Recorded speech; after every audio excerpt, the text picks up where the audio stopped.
الله وبركاته. الحمد لله الذي هدانا لهذا وما كنا لنهتدي لولا أن هدانا الله.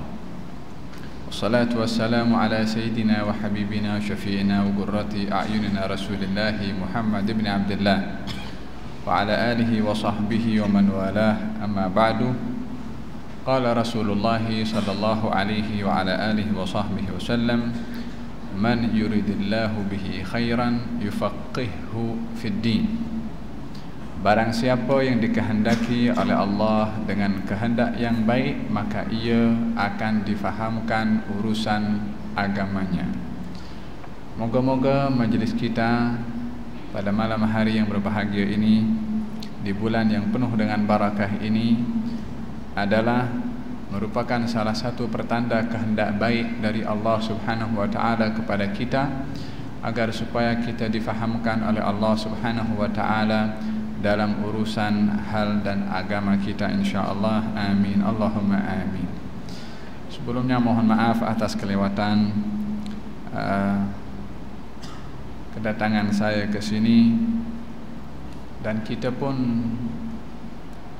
boleh belajar daripada keadaan atau realiti, dan itu adalah sebaik-baik pengajaran yang perlu diambil daripada orang yang menghadapi kenyataan yang dialami di dalam hidup, bahwasanya manusia adalah tertakluk dengan sultanul qadar, yakni kekuasaan dan kekuatan qada dan qadar Allah yang manusia tidak dapat mengelak daripada ketentuan tersebut. Bila mana perkara itu akan berlaku kepada kita, maka kita tidak dapat mengelak daripada apa yang akan berlaku kepada kita. Tadi keluar daripada rumah nak datang sini, datang awal, nak solat berjamaah maghrib di sini di Masjid Bukit Antarabangsa. Dah nak ambil jalan lama supaya boleh cepat ikut jalan lama, tapi saya ingat jalan lama banyak traffic light situ. Nak mengelak daripada jalan lama masuk highway, highway lagi lebih laju situ, walaupun agak jauh sikit tapi tak banyak traffic light. Ternyata di highway yang lagi teruk.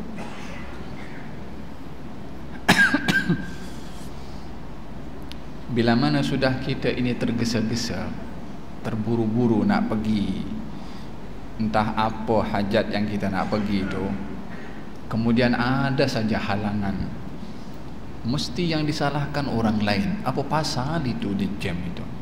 Mana dia polis tu? Apa pasal dia laju-laju buat kereta sampai ada aksiden kat situ? So kita duduk bermula menyalahkan orang lain. Dia pada hakikatnya kita mesti belajar bahwasanya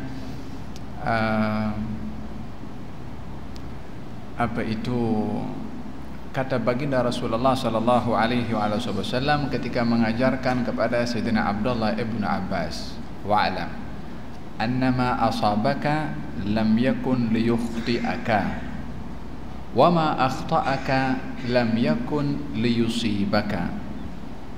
Ma asabaka, yang akan menimpa kepada kamu itu, lam yakun liyukhti'aka, tak mungkin terlepas daripada kamu kena kepada orang lain, tak mungkin. Wa ma akhta'aka, dan yang akan tak terkena kepada kamu, lam yakun liyusibaka, tak mungkin akan menimpa kepada kamu. Yani segala sesuatunya khalas, dah ditentukan macam tu. Nak ikut highway jam lah, nak buat apa dah.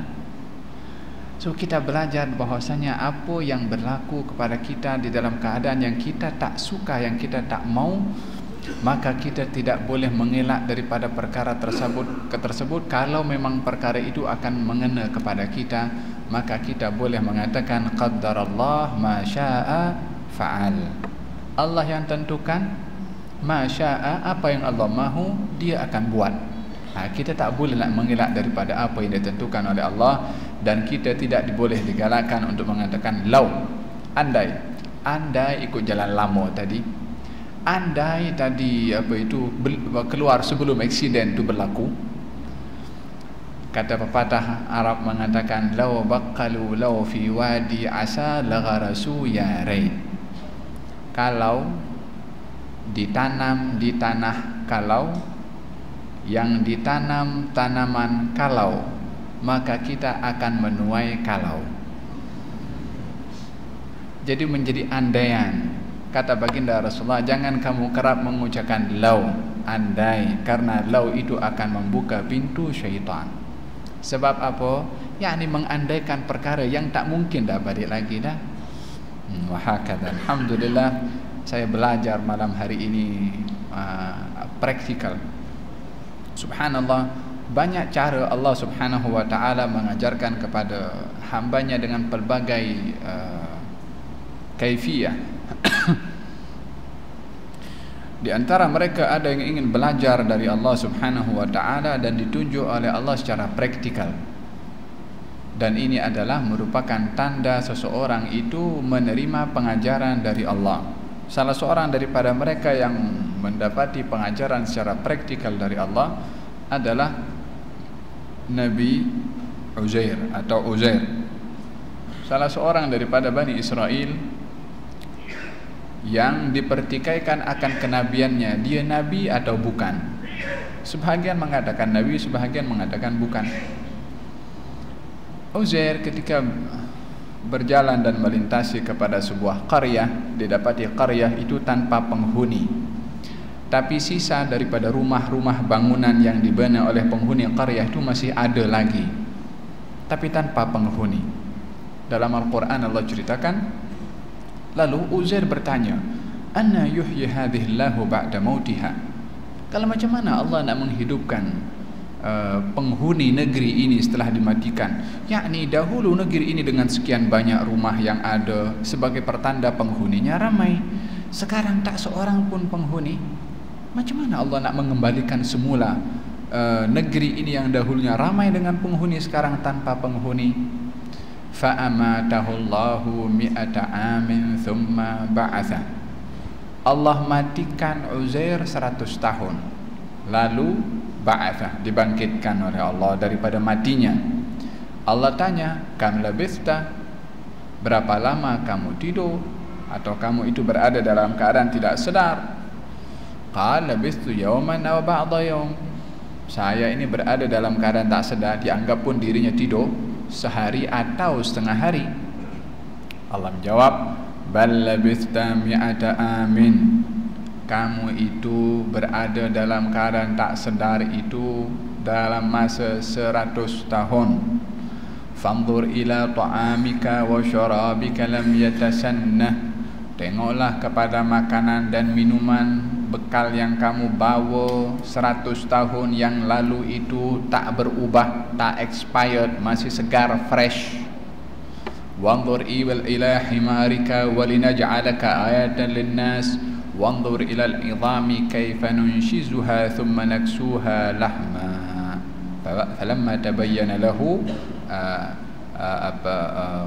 tengoklah kamu kepada makanan dan minuman yang kamu bawa itu. Uzair ketika berjalan, dia membawa bekal makanan dan minuman. Makanan dan minuman itu tak berubah, tak expired, tak busuk, bahkan kekal macam tu, fresh, masih boleh dimakan dan diminum, macam baru dia bawa itu. Ini usia makanan berapa tahun? 100 tahun. Mana ada makanan walaupun kita letak peti ais pun 100 tahun mana boleh tahan? 100 tahun itu fresh, tak ada peti ais masa itu yang boleh menyimpan selama 100 tahun pun. Wanzur ila himarika, tapi tengok kepada keledaimu. Keledai yang dibawa oleh Uzair sudah menjadi bangkai, bukan menjadi bangkai, dah menjadi tulang, dah tak ada lagi kulit, tak ada lagi daging, tak ada apa, dah tulang. Kemudian wanzur ila himarika walinaj'alaka ayatan linnas wanzur ila al-'idhami, tengoklah kepada tulang bangkai keledai kamu itu. Kaifa nunshizuha thumma naksuha lahma, bagaimana saya pakaikan itu tulang dengan daging. yakni tulang bangkai keledainya Uzair yang sudah tulang belulang itu ditumbuhkan balik daging oleh Allah pada tulang itu, sehingga tulang keledai itu ditutup balik dengan daging semula, tutup dengan kulit, dan berdiri balik itu keledai. Itu keledai sudah 100 tahun mati, sudah menjadi tulang belulang. Makanan dan minuman Uzair yang sepatutnya makanan dan minuman itu cepat untuk rosak dan expired, ini tak rosak, masih fresh segar, umurnya 100 tahun. Baru Uzair sedar. Falamma tabayyana lahu, ketika apa yang ditunjukkan oleh Allah jelas nyata di hadapan matanya, baru dia mengatakan bahwasanya Allah itu maha berkuasa ke atas segala sesuatu. Praktikal langsung diajar oleh Allah Subhanahu wa taala kepada Sayyiduna Uzair. Uzair adalah salah seorang yang didekatkan kedudukannya oleh Allah Subhanahu wa taala sebagai hamba yang dekat kepada Allah Subhanahu wa taala, disebabkan oleh karena pengabdiannya kepada Allah, ibadahnya kepada Allah adalah demi untuk meraih dekatnya dirinya kepada Allah Subhanahu wa taala. Seseorang bila mana beribadah kepada Allah, hakikatnya adalah ingin mendekatkan diri kepada Allah Subhanahu wa taala. Mendekatkan diri kepada Allah atau dekat kepada Allah adalah merupakan kedudukan yang tertinggi daripada sekian ramai kedudukan-kedudukan yang ada di antara kalangan orang-orang yang beriman. Yang tertinggi kedudukan seseorang di sisi Allah adalah orang yang dekat dengan Allah Subhanahu wa taala. Ketika membicarakan tentang kedekatan seorang hamba kepada Allah Subhanahu wa taala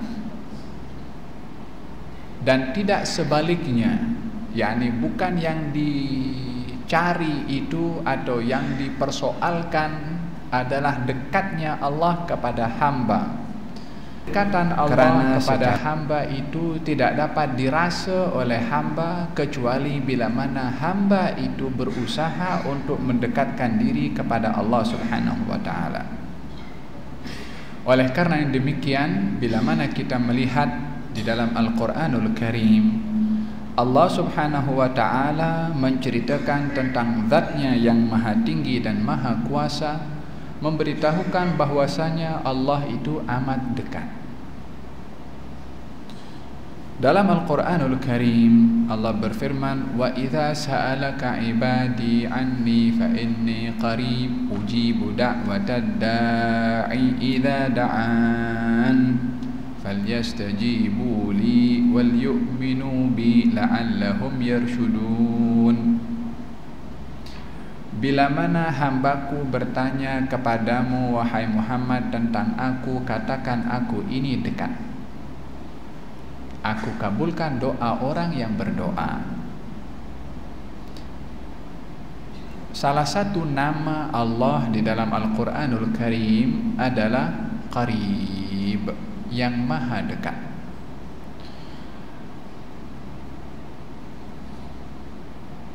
Bila mana kita mendapati dalam Asmaul Husna, nama-nama Allah Subhanahu wa taala ada yang bermuqabil, yakni berlawanan, seperti Allah zahir, Allah batin. Zahir dengan batin itu adalah perkara yang berbeza. Allah itu zahir, Allah itu batin. Allah itu pemaaf, Allah itu pemberi pembalasan. Allahu Ghafur, pada masa yang sama Allahu Al-Muntaqim, yakni yang maha pemberi pembalasan. Antara maaf dengan balas itu sesuatu makna yang berbeza. Allah juga dikatakan Al-Jawad, pemurah, tapi pada masa yang sama Allah memberi nama zatnya Al-Hasib, yang maha menghisap.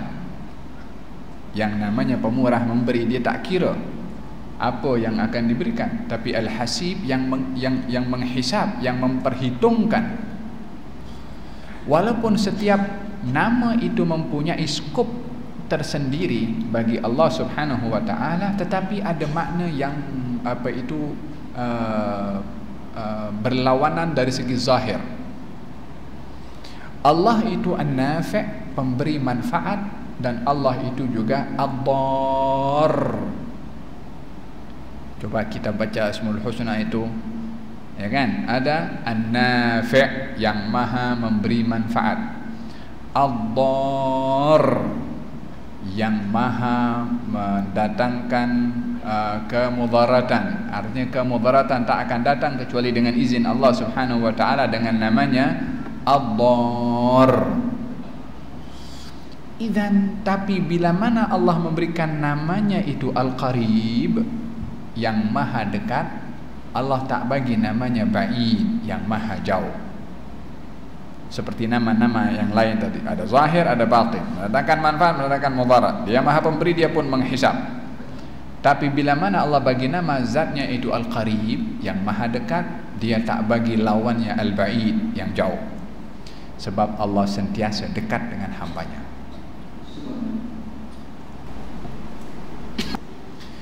Ayat tadi turun setelah salah seorang sahabat bertanya kepada baginda Rasulullah sallallahu alaihi wasallam, berkata, "Ya Rasulullah, adakah Tuhan ini jauh sehingga saya bila mana berdoa akan menyeru dengan suara yang kuat, ataukah dekat sehingga saya boleh berbisik-bisik ketika berdoa kepada Allah Subhanahu wa taala?" Maka turun firman Allah, "Wa idza sa'alaka ibadi anni fa inni qarib." Bila mana bertanya kepadamu hamba aku tentang aku, wahai Muhammad, bagi tahu aku ini dekat. yakni bila mana seseorang ingin berdoa kepada Allah Subhanahu wa taala, adab di dalam doanya adalah bukan tujuannya nak memperdengarkan suara kita oleh Allah, karena Allah itu maha dekat, yang kalau kita hanya bersuara sedikit atau di dalam hati pun dapat juga didengar oleh Allah, sebab Allah maha dekat. Dalam ungkapan yang lain Allah berfirman, Allah itu lebih dekat kepada hambanya berbandingkan hamba itu sendiri kepada dirinya. Wa nahnu aqrabu ilaihi min hablil warid. Aku ini lebih dekat kepada seorang hamba min hablil warid, daripada urat yang ada di dalam lehernya ini. Saya lebih dekat. Falaula idza balaghatil hulqum wa antum hina idzin tanzurun wa nahnu aqrabu ilaihi minkum walakin la tubsirun. Dalam surat Al-Waqi'ah. Dan ketika ruh itu sudah sampai kepada tenggorokan, tarji'unaha, kembalikan ruh itu bila mana kamu mampu dan berkuasa mengembalikan ruh, dan kamu tengok bagaimana ruh itu akan keluar. Wa nahnu aqrabu ilaihi minkum, saya Allah lebih dekat daripada ruh itu sendiri. Ini Allah yang memberitahukan kedudukannya yang sangat dekat kepada hambanya, yang tidak perlu dipertikaikan tentang dekatnya Allah kepada hamba. Seorang wanita yang datang kepada Rasulullah sallallahu alaihi wa ala alihi wasallam lalu berbisik-bisik kepada Rasulullah, yang pada ketika itu Siti Aisyah berada tak jauh daripada Rasulullah. Wanita itu berbisik-bisik kerana menceritakan permasalahannya yang tidak ingin diketahui oleh orang lain, maka dia cakap perlahan-lahan di telinga, dekat dengan telinga Rasulullah. Maka ketika itu baginda Rasulullah mengatakan, tiada jawaban yang boleh saya berikan kepada masalah kamu ini kecuali cerai. Yakni seorang wanita itu mengadu kepada Rasulullah, memberitahukan kalau suaminya mengatakan kepada istrinya, kamu ini setaraf dengan ibu saya, yakni macam ibu saya.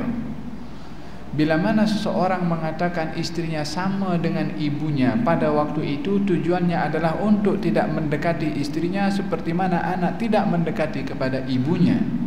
Maka itu bahagian daripada cara orang Arab dahulu bila mana ingin menghukum kepada istrinya. Maka ketika seorang wanita itu bercerita demikian kepada Rasulullah, maka Rasulullah pun menjawab, kalau apa yang dikatakan oleh suami kamu itu adalah satu perceraian kepada kamu. Maka wanita itu pun bertanya, memperjelas lagi soalannya, padahal soalannya sudah jelas.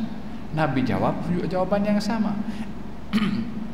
Kali yang ketiga dia bertanya juga, ingin memperjelas lagi soalannya, walaupun sudah jelas. Nabi pun jawab yang sama. Maka perempuan itu pergi. Perempuan itu setelah mula beberapa langkah pergi, turun wahyu dari Allah Subhanahu wa taala. Allah berfirman dalam surat Al-Mujadalah, qad sami'allahu qawlan lati tujadiluka fi zawjiha wa tashtaki ila Allah wallahu yasma'u tahawurakuma. Qad sami'allah, Allah telah mendengar qawlan lati tujadiluka fi zawjiha, perkataan seorang wanita yang berkali-kali kepadamu wahai Muhammad mengadu tentang suaminya. Wa tashtaki ilallah, wanita itu mengadu kepada Allah. Dia mengadu kepada Rasulullah, dia berbisik kepada Rasulullah, yakni berbisik menceritakan kepada Rasulullah, memohon jawaban hukuman yang akan diberikan oleh Rasulullah, tentunya datang daripada Allah Subhanahu wa taala. Wa tashtaki ilallah, dan mengadu kepada Allah.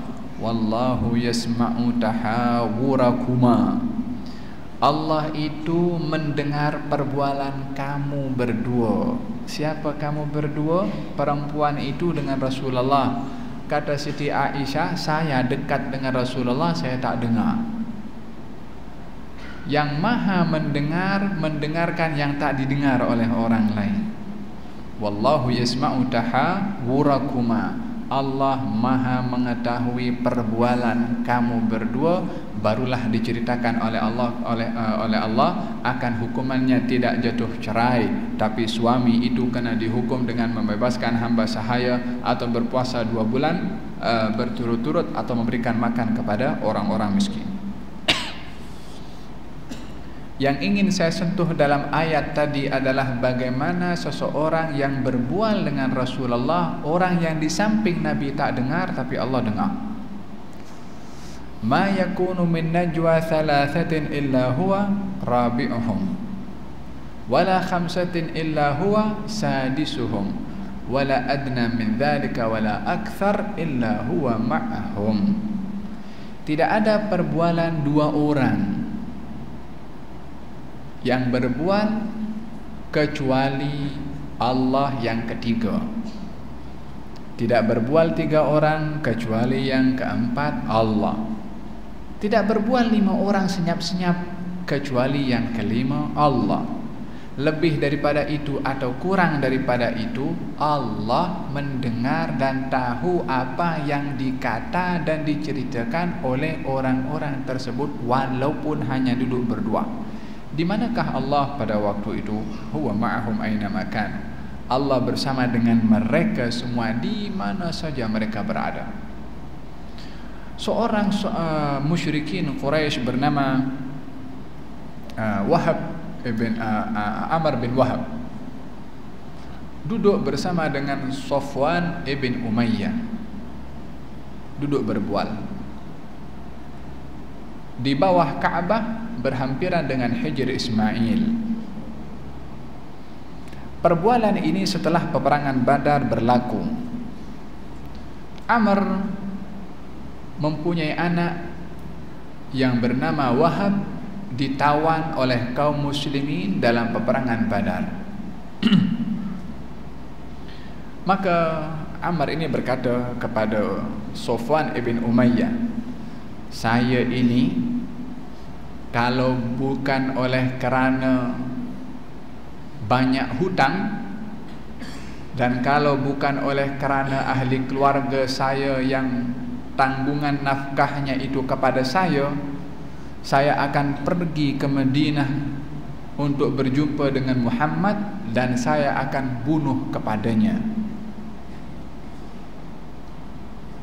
Ini kata Amr, cakap kepada Wahab, kepada Umayyah, Safwan ibn Umayyah, di mana tengah malam hari buta di bawah Ka'bah berhampiran dengan Hajar Ismail, tak seorang pun yang ada pada waktu itu.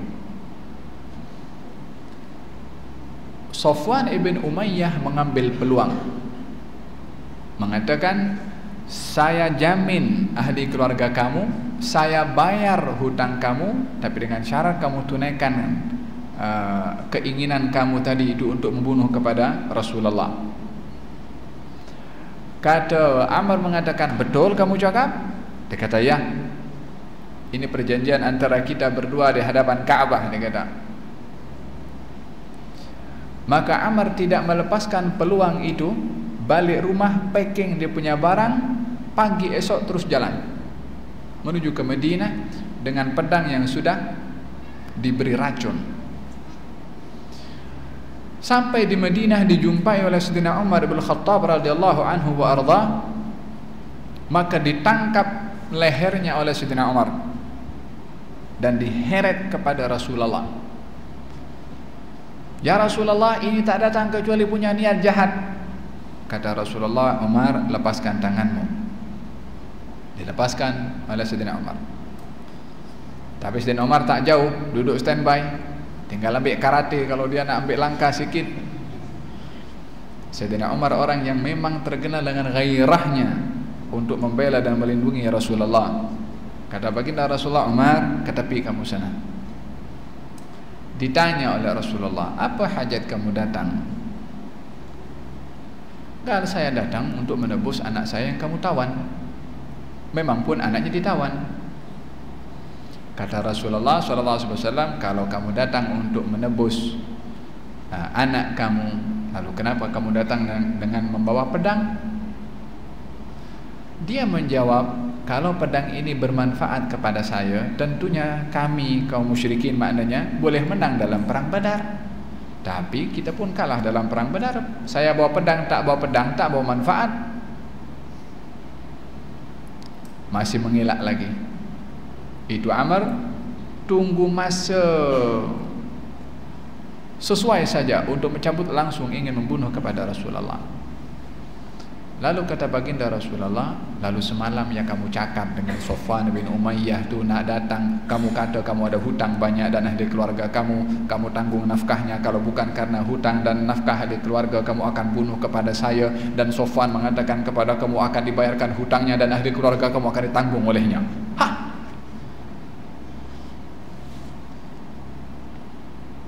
Dia kata, tidak ada seorang pun yang mendengar perbualan kami berdua semalam, dan tak ada ruang menceritakan kepada orang lain untuk sampai berita ini kepada engkau, melainkan kami bergegas setelah perbualan itu datang dan ingin menunaikan hasrat dan hajat kami untuk kami lakukan kepada engkau.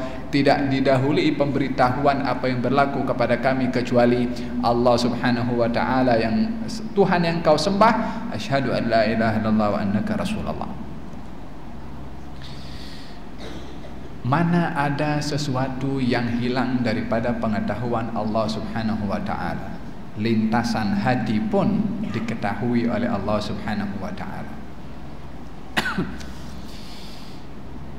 Bila mana kita tahu bagaimana Allah memperkenalkan zatnya yang maha tinggi, yang maha berkuasa, yang maha kaya, kalau zatnya itu adalah dekat kepada hamba dengan contoh-contoh yang saya ceritakan sebentar tadi, pada masa yang sama Allah memperkenalkan kalau Allah itu mendekatkan kepada hamba. Allah sudah dekat, mendekatkan balik. Yang akan menjadi soalan kepada kita nanti, Allah sudahlah dekat, masih mendekat. Kita yang jauh, sudahkah mahu mendekat kepada Allah Subhanahu wa ta'ala? Dalam hadis qudsi, dalam sahih Muslim, Allah Subhanahu wa ta'ala berfirman, innallaha, kata baginda Rasulullah sallallahu alaihi wasallam, Allah itu setiap malam mendekatkan zatnya kepada hambanya setiap malam, khususnya pada 1/3 terakhir Mendekatkan, kalimatnya yanzilu, turun, mendekatkan kepada hambanya, turun kepada langit yang dunia, langit yang dekat dengan kita.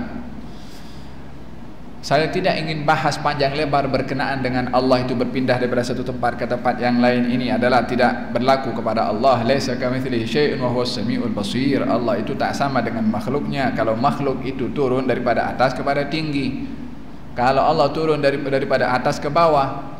Kalau Allah nak dikatakan turun daripada atas ke bawah, maknanya Allah bertempat, ada tempat di atas, turun ke bawah, lepas tu balik lagi pergi ke atas, maknanya Allah berpindah daripada satu tempat ke tempat yang lain. Macam mana Allah boleh berpindah? Kalau Allah berpindah daripada satu tempat ke tempat yang lain, tempat yang dia berpindah daripadanya kosong dari Allah Subhanahu wa taala. Pening kepala kita, macam mana Tuhan boleh buat macam tu? Maksud daripada Allah turun kepada langit yang dekat dengan dunia itu seperti mana langit yang berada di atas, yang merupakan tempat menyimpan segala pemberian dan ketentuan yang akan ditentukan dan diberi oleh Allah kepada hambanya, disimpan di langit. Macam mana kita boleh tahu segala pemberian yang ditentukan oleh Allah kepada manusia adanya di langit? Allah sendiri yang bagi tahu. Macam mana Allah bagi tahu? Wa fis sama'i rizqukum wa ma tu'adun. Dan di langit rezeki kamu, dan di langit rezeki kamu, wa ma tu'adun, dan apa yang Allah janjikan kepada kamu. Di mana diletakkan oleh Allah? Di langit. Langit yang itu adalah, idan oleh kerana langit yang pertama tempat Allah Subhanahu wa taala menyimpan apa saja yang Allah akan beri kepada hambanya, Allah mendekatkan zatnya, Allah mendekatkan kepada hambanya di langit yang dekat dengan hamba itu, langit dunia, karena di situ tempat pemberian yang Allah akan memberi kepada hambanya, maka Allah pun mendekatkan. Arti mendekatkan dalam hal ini bukan zat, karena zat Allah tidak berpindah dan Allah pun tidak bertempat. Nak dikatakan Allah berpindah, kata berpindah itu tak relevan dengan Allah Subhanahu wa taala. Sebab yang namanya berpindah mesti mempunyai tempat untuk berpindah. Allah tak bertempat. Tapi Allah Subhanahu wa taala memberitahukan kepada hambanya kalau Allah mendekatkan. Hal ini adalah memberikan satu sentuhan kepada kita. Kalau Allah yang sudah dekat masih mendekat, bagaimanakah dengan manusia? Sudahkah berusaha untuk mendekat kepada Allah Subhanahu wa taala setelah Allah suruh kepada manusia untuk mendekat? Dalam Al-Quranul Karim, ayat atau surat pertama yang turun dari Allah Subhanahu wa taala, Iqra, penghujungnya itu adalah wasjud waqtarib. Sujudlah kamu wahai Rasulullah, waqtarib, dan dekatkan diri kamu kepada Allah.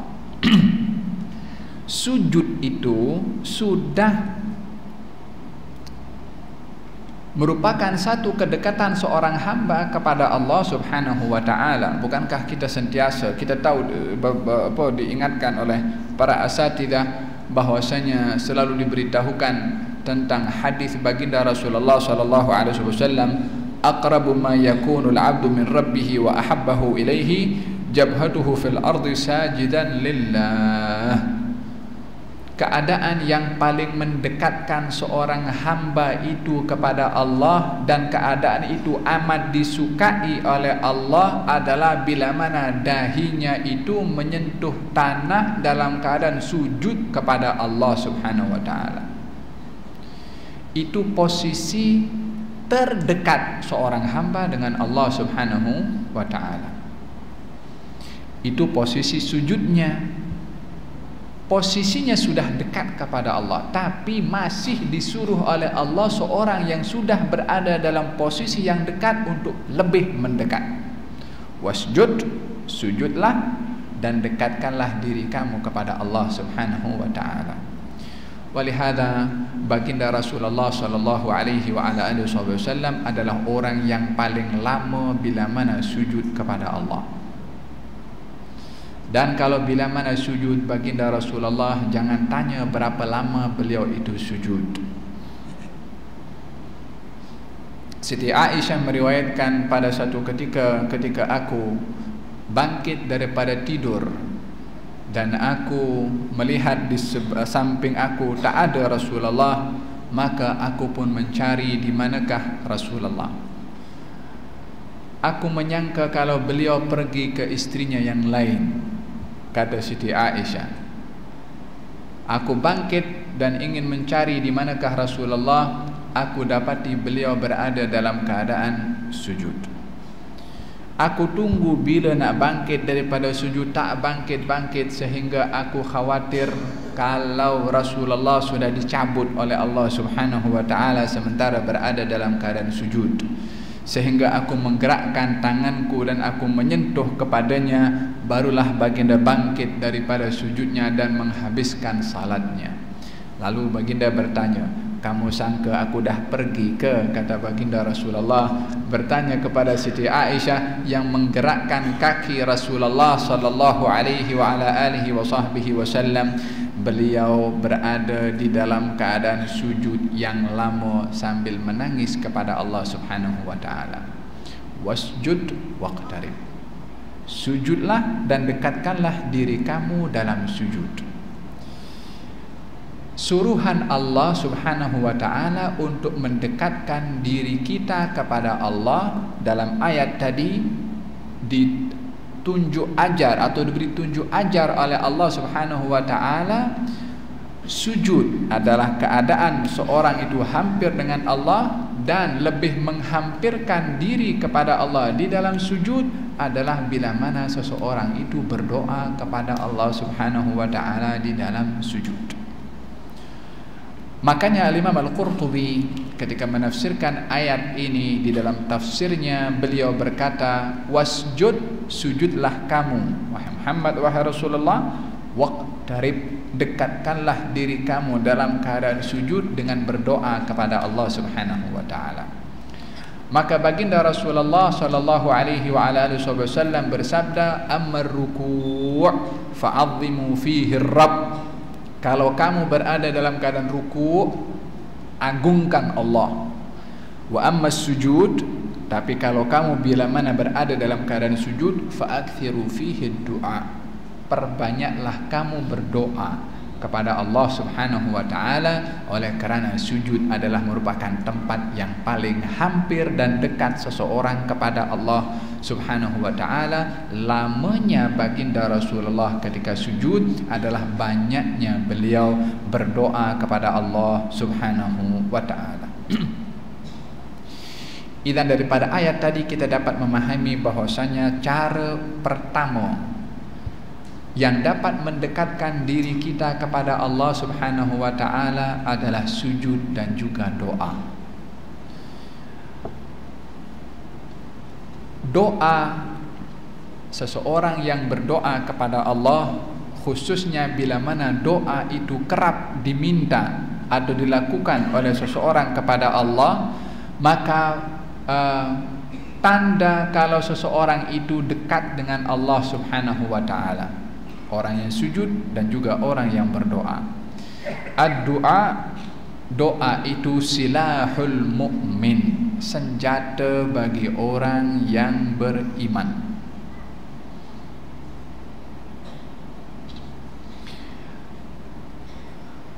Kekuatan senjata doa ini nampak dalam beberapa kejadian yang diceritakan oleh Allah di dalam Al-Quranul Karim. Di antara mereka yang berdoa dan doanya itu menjadi tali yang menghubungkan antara dirinya dengan Allah Subhanahu wa ta'ala, walaupun beliau itu berada dalam keadaan yang sangat jauh daripada permukaan bumi. Siapa dia? Nabi Allah Yunus bin Matta yang baginda Rasulullah sallallahu alaihi wasallam bersabda, la tufaddiluni ala Yunus bin Matta, jangan kamu melebihkan saya daripada Nabi Yunus bin Matta. Sesungguhnya lam akun fi sidratil muntaha Saya dapat ketika berada itu lebih dekat berbandingkan lebih dekat kepada Allah Subhanahu wa taala, wa huwa fi qa'ril bahri, sementara beliau itu berada di bawah lautan sana. Yakni saya ketika berada di Sidratil Muntaha dan Yunus ketika berada dalam lautan, Yunus lebih dekat kepada Allah Subhanahu wa taala. Oh, macam mana? Yang dekat, yang pergi nak jumpa dengan Allah itu Rasulullah sallallahu alaihi wasallam, dah berada di tempat bukan pun tinggi lagi, di atas yang tinggi sudah, Sidratil Muntaha. Sidrah itu dia nama sejenis pokok sidir. Al-Muntaha itu penghujung. Ini kenapa Sidratil Muntaha diberi nama Sidratil Muntaha. Dia tempat penghujung yang tak ada mana-mana malaikat atau mana-mana makhluk yang dapat melebihi daripada tempat itu. Sebab itu dikatakan Sidratil Muntaha, penghujung khalas. Semua alam raya makhluk Allah Subhanahu wa taala tak ada yang dapat melebihi daripada Sidratil Muntaha. Dia penghujung kepada segala-galanya. Hanya satu orang saja yang boleh lebih sana tu. Nabi kita Nabi Muhammad sallallahu alaihi wasallam yang ketika di Isra dan Mi'rajkan dapat menembusi itu lapisan Sidratil Muntaha pun di bawah Nabi baginda Rasulullah dan di bawah tubuh badan serta selipar baginda Rasulullah sallallahu alaihi wasallam, yang mana Jibril mengatakan anta law taqaddamta ikhtarakta wa la taqaddamtu ihtaraktu. Kalau kamu terus menembusi ini, kamu boleh terus, saya kalau masuk saya akan terbakar dengan apa itu nur yang luar biasa di atas Sidratil Muntaha. Maka Jibril berkata walikullin lahu maqamun ma'lum, masing-masing ada makamnya sendiri. Makam kamu tak sama dengan makam aku, kamu terus saja.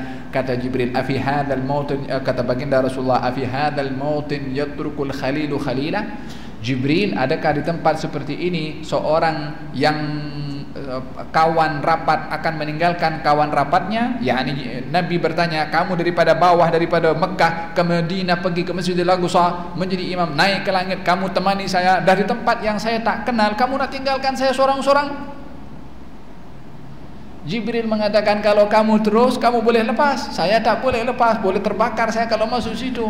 Likullin lahu maqamun ma'lum, masing-masing ada makamnya sendiri. Di Sidratil Muntaha yang tempat penghujung itu, ketika sampai di situ, kata baginda Rasulullah, kedudukan Yunus bin Matta yang berada di bawah lautan itu, di bawah 3 kegelapan itu, lebih hampir dengan Allah Subhanahu wa taala. Dengan apa Yunus bin Matta hampir kepada Allah sementara dia berada di dasar laut? Wa dhannun, kata Allah dalam Al-Quran, dhannun gelaran kepada Nabi Yunus ketika berada dalam keadaan marah kepada kaumnya. Dia aja beriman tak nak beriman, disuruh tidak kufur kepada Allah, kufur kepada Allah. Maka Yunus bin Matta marah kepada kaumnya, marah ditinggalkan kaumnya. Allah hukum Nabi Yunus disebabkan oleh kerana tindakan emosi itu, tindakan apa itu tidak mengawal rasa marah adalah menyebabkan seseorang itu mengambil tindakan di luar yang benar, walaupun terkadang bukan maksiat. Apa yang dilakukan oleh Nabi Yunus alaihissalam, dia marah kerana Allah, tapi marah kerana Allah yang menyebabkan beliau itu tinggalkan kaumnya, itu adalah sesuatu yang tidak dibenarkan dalam suruhan Allah kepada Nabi yang mesti menyampaikan kepada kaumnya. Maka dihukum oleh Allah Subhanahu wa taala. Macam mana hukumannya? Itu Nabi Yunus naik perahu, dalam perahu itu angin berombak kuat. Kata orang-orang berada dalam perahu itu mengatakan, ini mesti ada orang tak betul dalam perahu ni. Jom kita undi salah satu siapa yang tak betul daripada kita ini. Diundi keluar nama Nabi Yunus. Maknanya perahu itu tak seimbang, kerana satu orang mesti dicampakkan kepada dewa laut supaya perahu ini tenang. Maka diundi, keluar nama Nabi Yunus. Berkali-kali keluar Nabi Yunus, dicampakkan ke dalam laut, dimakan. Faltaqamahul hut, dimakan oleh ikan. Berada terbaring berhari-hari di dalam perut ikan. Wanada fil dhulumat, dan Nabi Yunus itu menyeru, memanggil, berdoa kepada Allah fil dhulumat, dalam kegelapan-kegelapan. Kegelapan-kegelapan yang dimaksudkan adalah yang pertama, kegelapan malam. Sebab waktu itu adalah malam. Yang kedua adalah kegelapan dasar laut. Sebab ikan itu hidupnya di dasar laut. Yang ketiga adalah kegelapan dalam perut ikan. yakni tiga, sudahlah kegelapan malam, kegelapan dasar laut, kegelapan pula berada dalam perut ikan. Apa yang dipanggil oleh yang diseru oleh Nabi Yunus dalam bentuk doanya? Apa? La ilaha illa anta subhanaka inni kuntu minadh dhalimin. Tiada Tuhan selain Engkau ya Allah, sesungguhnya saya ini tergolong daripada golongan orang-orang yang zalim. Kata baginda Rasulullah sallallahu alaihi wasallam, tak ada seorang hamba berdoa dengan doa Nabi Yunus bin Matta melainkan akan dikabulkan doanya oleh Allah Subhanahu wa taala. Apa doanya? La ilaha illa anta subhanaka inni kuntu minadh dhalimin. Fastajabna lahu. Kami kabulkan doa Nabi Yunus dan dikeluarkan, disuruh ikan itu memuntahkan Nabi Yunus fil ara, diletakkan di tepi pantai dalam keadaan dia lemas dan tak terdaya, tapi akhirnya adalah diselamatkan oleh Allah Subhanahu wa taala.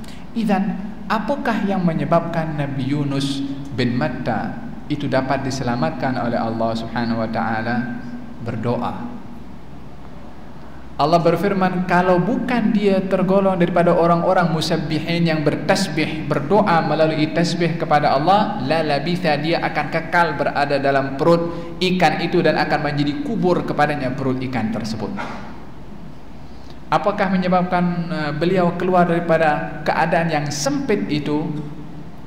Ad-du'a, doa Nabi Yunus bin Matta, dan dikatakan doa itu doa yang mustajab oleh baginda Rasulullah sallallahu alaihi wasallam. Kata baginda Rasulullah, keberadaan Yunus bin Matta di dalam dasar laut tiga kegelapan itu lebih hampir daripada keberadaan seseorang berada di Sidratul Muntaha. Apakah menyebabkan dekatnya? Doa tadi. Idzan, cara utama seseorang itu dapat mendekatkan dirinya kepada Allah Subhanahu wa taala adalah ad-du'a, perbanyak berdoa. Orang banyak lalai daripada berdoa. Kadang-kadang doanya itu doa sekali-sekala saja. Bila mana ada hajat baru dia berdoa.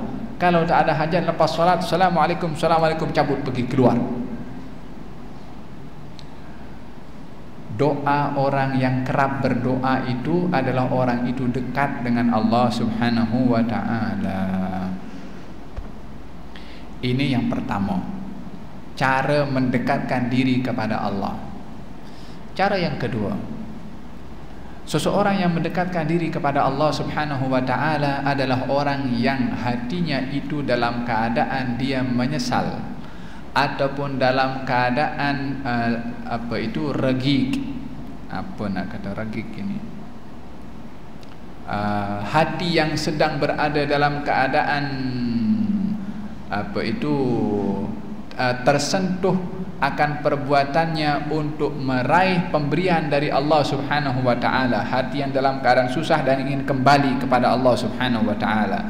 Ini orang yang dekat dengan Allah Subhanahu wa taala. Sebab Allah Subhanahu wa taala berfirman dalam haditsul qudsi, ana Allah indal munkasirati qulubuhum min ajli, akan berada rapat dekat kepada orang yang hatinya itu pecah kerana aku, yakni dalam keadaan rindu kepada Allah, dalam keadaan dia menangis kepada Allah, dalam keadaan menyesali perbuatannya dan ingin kembali kepada Allah, dalam keadaan dia ingin rapat dengan Allah. Keadaan jiwa dan hati seperti ini orang dekat dengan Allah Subhanahu wa taala. Sebab Allah bagi tahu, saya dekat kepada si fulan. Tentunya tidak didekati oleh Allah kecuali orang yang ingin didekatkan oleh Allah Subhanahu wa taala. Oleh karena yang demikian, perlunya seseorang hamba itu untuk dapat tersentuh dengan perkara-perkara yang menyentuh kepada hati dan jiwa. Khususnya bila mana kita berada dalam keadaan sempit dan juga berada dalam keadaan dugaan, dan kita ketika diduga oleh Allah kembali kepada Allah, ini keadaan orang yang dekat dengan Allah Subhanahu wa taala. Dengan demikian orang yang berada dalam keadaan musibah, dalam keadaan sempit, dalam keadaan sedih, akan dijadikan keadaan itu peluang untuk dirinya dapat mendekatkan kepada Allah Subhanahu wa taala. Sebab Allah bagi tahu Allah dekat dengan orang yang dalam keadaan susah dan sedih, yakni merujuk dan beriltija, bersandar kembali kepada Allah Subhanahu wa taala. Cara yang ketiga, seseorang dapat mendekatkan dirinya kepada Allah Subhanahu wa taala adalah dengan melazimkan diri untuk membanyakkan salat-salat sunnah. Untuk mendekatkan dirinya kepada Allah melalui salat-salat sunnah. Tadi doa, yang kedua tadi adalah sentuhan kepada hati untuk bersandar kembali kepada Allah Subhanahu wa taala. Yang ketiga adalah orang yang memperbanyak di dalam salat-salat sunnah. Di dalam hadis baginda Rasulullah sallallahu alaihi wa ala alihi wasallam, beliau bersabda dalam hadis al-Qudsi, Allah berfirman, tidak ada seorang mendekatkan salat yang sunnah, bila mana dia dekat kepada aku, ganjarannya. Ini sekarang kembali kepada ganjaran orang yang dekat dengan Allah Subhanahu wa taala. Apa itu? Kuntu sam'ahu, saya Allah pendengarannya, saya Allah matanya, saya Allah tangannya, saya Allah kakinya. Kalau dia minta kepada saya, pasti saya akan kabulkan. Kalau dia berlindung kepada saya, pasti akan saya lindungi kepadanya.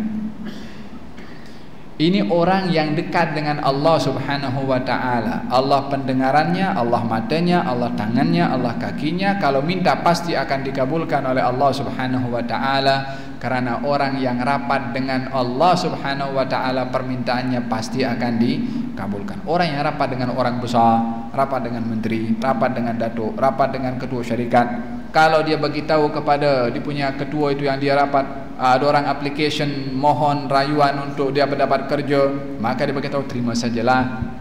Kalau yang cakap orang yang rapat, okeylah, tak payah interview, terima. Sama juga seseorang yang rapat dengan Allah Subhanahu wa taala, apa saja permintaannya pasti akan dikabulkan oleh Allah, sebab dia adalah orang yang rapat dengan Allah Subhanahu wa taala. Salah seorang daripada mereka adalah yang salihin, yang ketika dia berjalan di sebuah padang pasir dalam keadaan menjumpai seorang yang berada di bawah pokok yang sedang kesusahan dan menangis disebabkan oleh kerana kehilangan onta dan bekal yang ada di atas onta itu. Maka dia pun menyesali karena barangnya itu hilang dan ontanya sekalipun. Ketika itu orang tua ini yang melihat seseorang dalam keadaan kesedihan karena kehilangan barangnya bertanya, kenapa kamu sedih? Mungkin saya boleh bantu kepada kamu. Kata orang itu yang dalam keadaan kesedihan ketika melihat dan mengangkat kepalanya, tengok kepada orang tua, nampak dia pun susah juga, lemas pun, nampak dia dhaif. Dia pun tunduk balik. Lepas itu ditanya, bagi tahulah. Orang itu mengatakan, kamu itu lebih perlu bantuan untuk dirimu sebelum nak bantu kepada orang lain. Orang tua itu mengatakan, cobalah, mungkin saya boleh bantu. Dia bagi tahu kalau ontanya hilang dengan barangnya hilang. Kamu kehilangan onta saja. Orang tua itu angkat tangan dan angkat satu kaki. Ya Allah, saya mohon kepadamu agar supaya onta orang ini dikembalikan sebelum kaki saya turun ke tanah. Kakinya turun ke tanah, onta datang. Bila mana berdoa pasti akan dikabulkan oleh Allah Subhanahu wa ta'ala.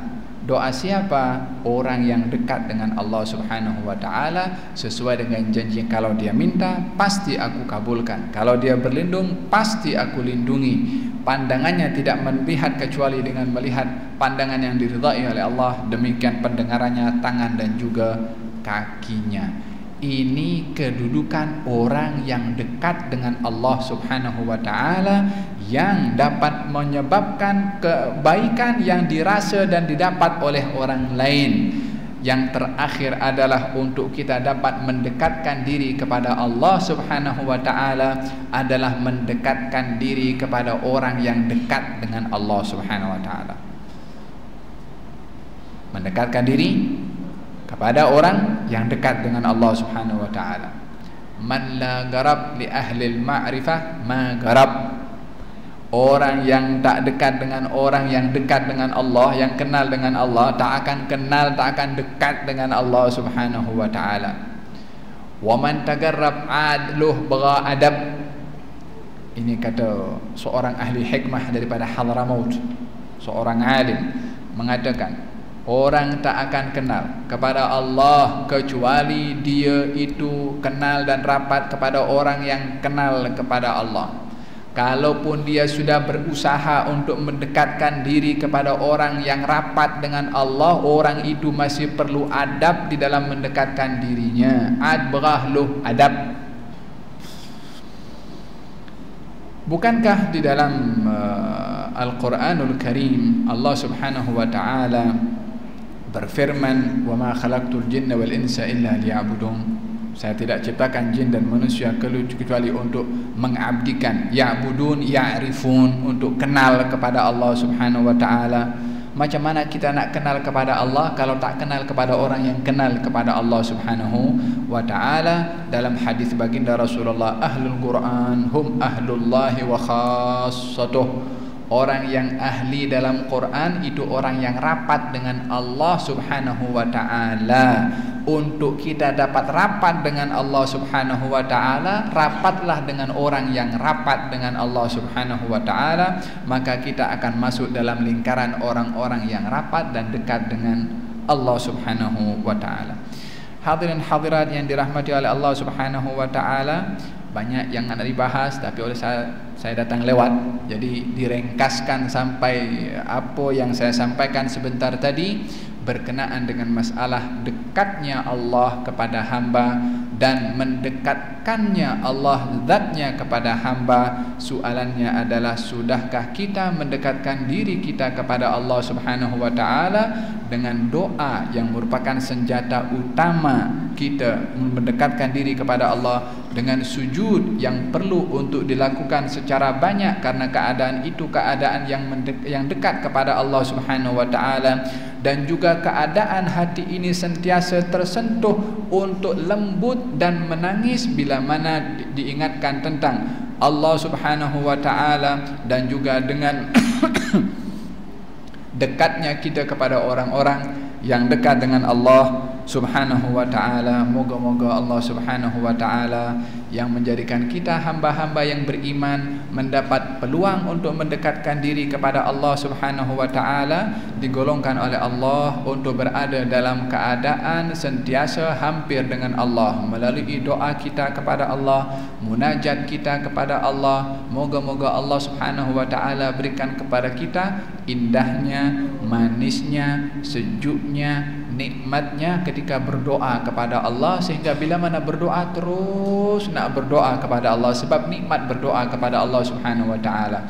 Sebagaimana sujud menjadi tempat yang paling dekat keadaan kita dengan Allah Subhanahu wa taala. Jadikanlah kita orang-orang yang sentiasa sujud dahi dan juga sujud hati, dan moga-moga keadaan itulah yang menjadi keadaan terakhir ketika kita berpisah daripada dunia ini dalam keadaan yang amat dekat dan hampir dengan Allah Subhanahu wa taala, yaitu berada dalam keadaan as-sujud. Dan moga-moga Allah Subhanahu wa taala lembutkan hati kita, dijauhkan daripada kerasnya hati, sentiasa tersentuh dengan Al-Qur'anul Karim untuk rindukan Allah, rindukan kenikmatan yang Allah sediakan untuk orang-orang yang beriman, dan takutkan kepada Allah serta takutkan kepada ancaman-ancaman Allah Subhanahu wa taala, sehingga hati ini tersentuh untuk rindu akan ganjaran dan kenikmatan, dan juga tersentuh untuk takut daripada hukuman serta adab Allah Subhanahu wa taala. Dengan demikian kita berada dalam keadaan bersama dengan Allah Subhanahu wa taala.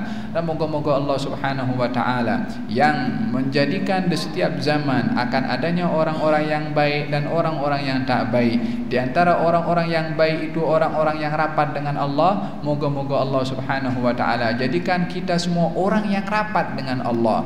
Kalau tak rapat dengan Allah, rapat dengan orang-orang yang rapat dengan Allah Subhanahu wa taala, agar supaya masuk dalam lingkaran orang-orang yang hampir dan juga rapat dengan Allah Subhanahu wa taala. Alangkah bertuahnya seorang bila mana rapat dengan Allah, matanya dengan Allah, telinganya dengan Allah, tangannya dengan Allah, kakinya dengan Allah, sentiasa bersama dengan Allah Subhanahu wa taala. Tak akan celaka orang yang sentiasa bersama dengan Allah Subhanahu wa taala. Hadirkan ya Allah arti kebersamaanmu kepada kami, sehingga kami dapat sentiasa mengawasi kehormatan dan keagunganmu dalam kehidupan kami keseharian, untuk sentiasa berada di tempat yang Engkau suka dan terhindar daripada tempat-tempat yang Engkau tidak sukai. Ya Rabbal Alamin, Ya Rabbal Alamin. Ya Allah, ampunkan dosa kami, maafkan kesilapan kami, bantulah kami untuk dapat mengawal hawa nafsu dan emosi kami. Jadikan kami orang-orang yang sentiasa mengharap dan bersandar kepadamu ya Rabbal Alamin. Tiada tempat untuk kami berharap dan bersandar kecuali kepada Engkau ya Rabbal Alamin. Kuatkan iman kami, kuatkan keyakinan kami, dan tambahkan kecenderungan kami kepada kebaikan, untuk kami dapat merasakan manisnya ibadah dan diberikan ma'rifah terhadap Zat-Mu yang maha tinggi dan maha agung serta maha mulia ya Rabbal Alamin. Tunaikan hajat kami, dan mudah-mudahan Allah Subhanahu wa taala tambahkan ilmu kepada kami, dan mudah-mudahan Allah Subhanahu wa taala sembuhkan kita semua daripada penyakit yang zahir dan juga penyakit yang batin insya-Allah. Mudah-mudahan Allah Subhanahu wa taala berikan kepada kesembuhan kepada ahli keluarga kita, khususnya kepada mereka yang hadir di sini, dan mudah-mudahan Allah Subhanahu wa taala berikan asy-syifa'il ajil kepada buat Yazid bin Abu Bakar yang sedang sakit kanser, dan juga mudah-mudahan Allah Subhanahu wa taala berikan hidayah dan taufik kepada kita semua yang hadir di sini, dan juga ahli keluarga kita Muhammad Farhan dan Firdaus dan ahli keluarganya insya-Allah. Mudah-mudahan Allah Subhanahu wa taala tambahkan hidayah dan taufik kepada kita. Amin Allahumma amin. Wa sallallahu ala sayyidina Muhammadin wa ala alihi wasallam. Alhamdulillahirabbil alamin bi sirril Fatihah.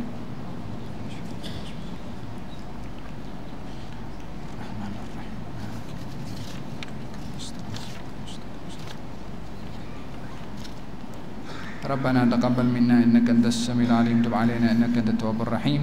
دعواهم فيها سبحانك اللهم وتحيتهم فيها سلام، وآخر دعواهم الحمد لله رب العالمين. تقبل الله منكم.